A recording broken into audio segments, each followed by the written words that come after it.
So, the next day, we get to the museum, and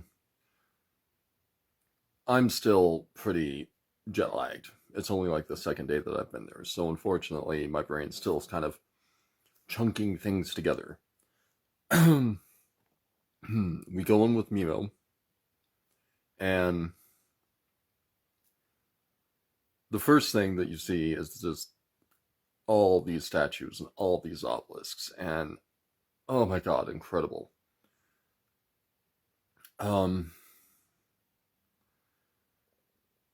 I start walking around taking pictures, getting all the things I wanted to get. Got one of my cards out. It was the tower. Um, had a broken obelisk, so it was almost perfect. But as I went around the corner, there was a guy, and he was super scary. He had like an AK-47 or like something big giant gun, and I was like, I'm staying away from this dude. Um, there's no way I'm getting anywhere close to him.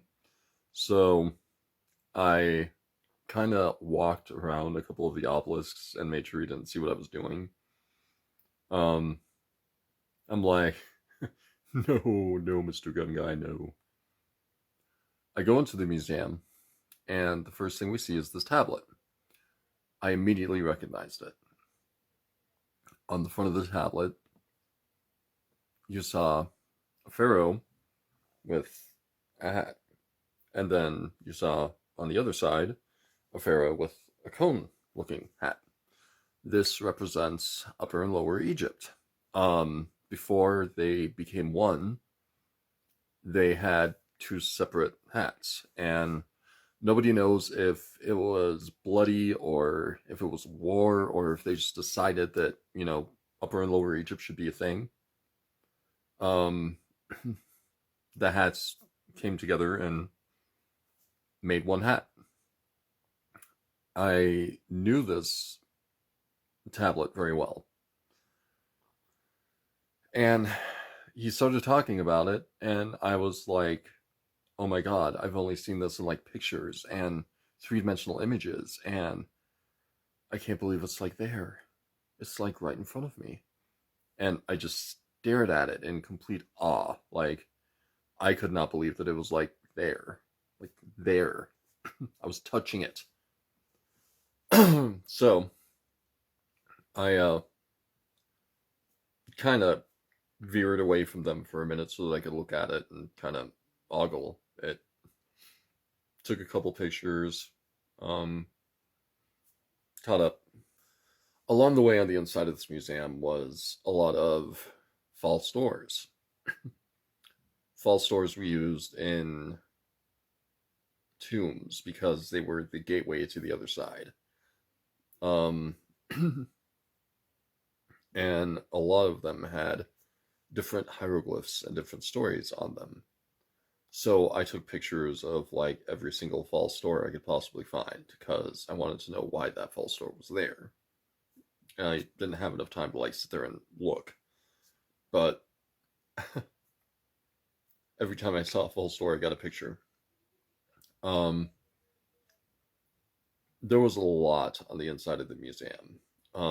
It was like two stories. It was room after room after room of crazy things like King Tut.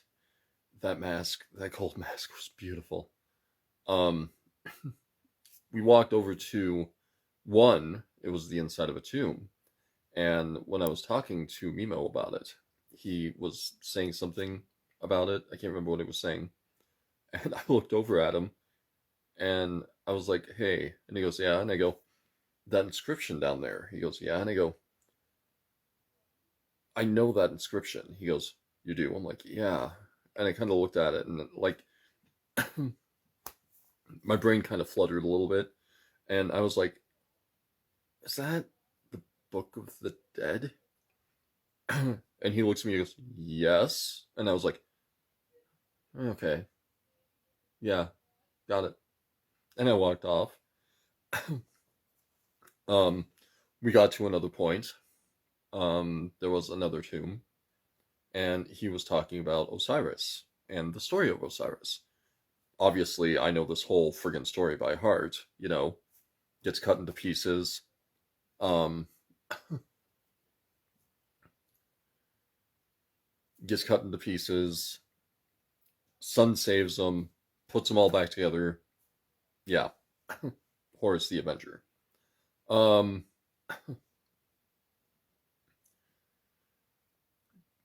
he was like, "Can you tell me what it is?" And I was like, "I know this story. I know this story." And Danica's like, "He doesn't know it." And I was like, "I do know it." And he starts saying it. And as he starts saying it, I'm like, gets cut into pieces, and this and this and this. And I was like, oh God, jet lag sucks. And my brain, it just was not functional for like 2 or 3 days. It was ridiculous. But chunks came out. So, like, the memory loss was only temporary, and it was hilarious the way that the memory loss happened. Like, I was kind of half asleep, but I was wide awake. It was odd. So we get to all these other things. They're restoring the tomb of King Tut. Oh my god, it was so cool, so cool, and I could not believe half of the things that I was looking at. One of them was a giant papyrus that scrolled all the way down the freaking hallway. And the papyrus was a giant part of the Book of the Dead. And I actually pointed to my sister and said, "This means this, this means this, this means this, and this whole thing is just this." And then there was another papyrus on the inside of another room, though. And it was a version of the weighing of the souls, but there was like offerings, and there was like, it looked like a soul in a fetal position. And I couldn't figure out what it was. I didn't have enough time to like try to figure out like everything. So I asked, the Egyptologist, because he would know. And I like got him over and poked at him a little bit, and I was like, "So what is this?" And he goes, "I don't know." And I'm like, "No?" He goes, "No." I was like, "Well, I mean, you've got this and this, and it looks like they're like trying to bribe him. Maybe are they trying to bribe him?" It's like, "I have no idea. I've got to take a picture of this, and I will get back to you." And I'm like, "Yeah, I can't figure this out either." So, stump the Egyptologist. Stump me. Yeah, I had no idea what in the world was going on in this papyrus. Um, so back in Saqqara, he had been talking about, like, this, where they put the heart up against a feather. And sometimes it's not actually a feather, sometimes it's a soul, and it's a representation of like a person or the shape of a person. That was another one of those points where Lance was half awake and couldn't say what he was trying to say, but eventually got it out. And I was like, oh my god, why? So we finally get out of like the museum after I get a bunch of pictures and like, start asking a couple more questions on like why Zeus was considered an Egyptian god and so on. Um, and as we're walking out, we go to like, the gift shop, and I see a book on writing hieroglyphs. So obviously, I profusely enjoy trying to do things like that. And I grabbed this book and started like trying to figure it out on the airplane later. um, but I got like a couple postcards. I got like a pen with Anubis on it. I don't think it's down here. I think I put it away. And I got a couple journals. So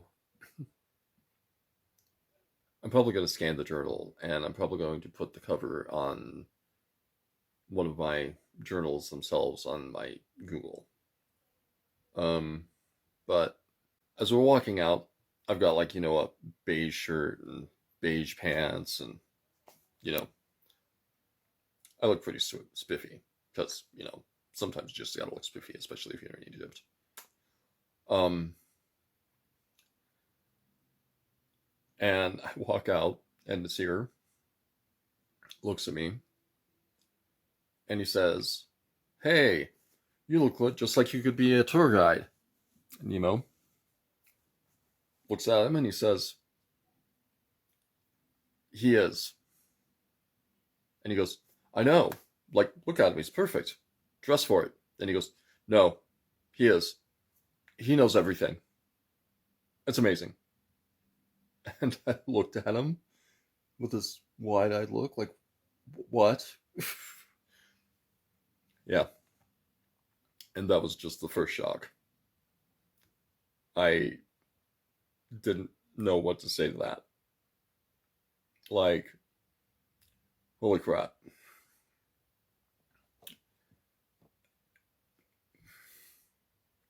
Yeah.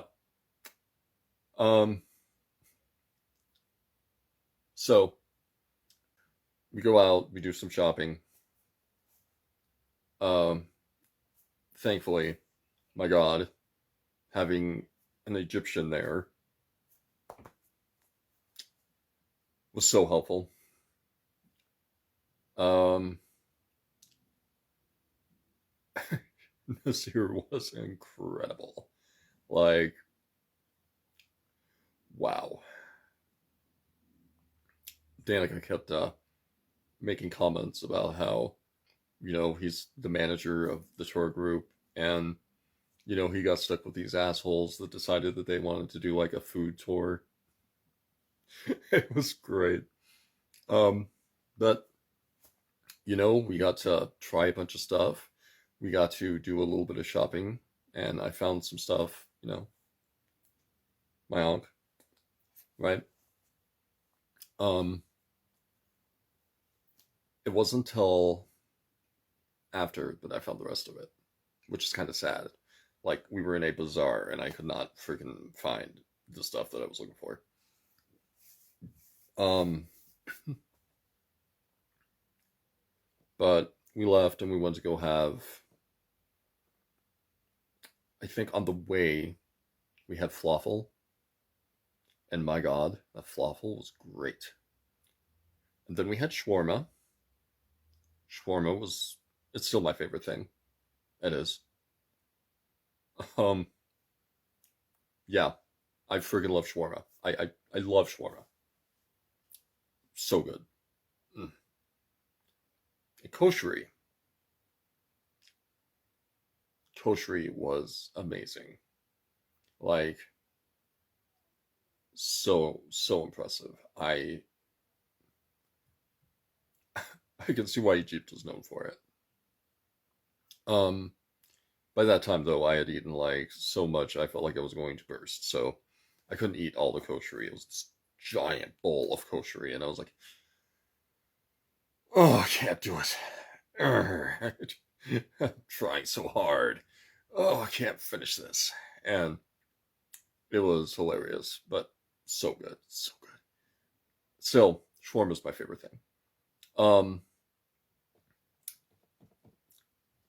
at the end of the night, we hit the hotel, and our next trip was Aswan.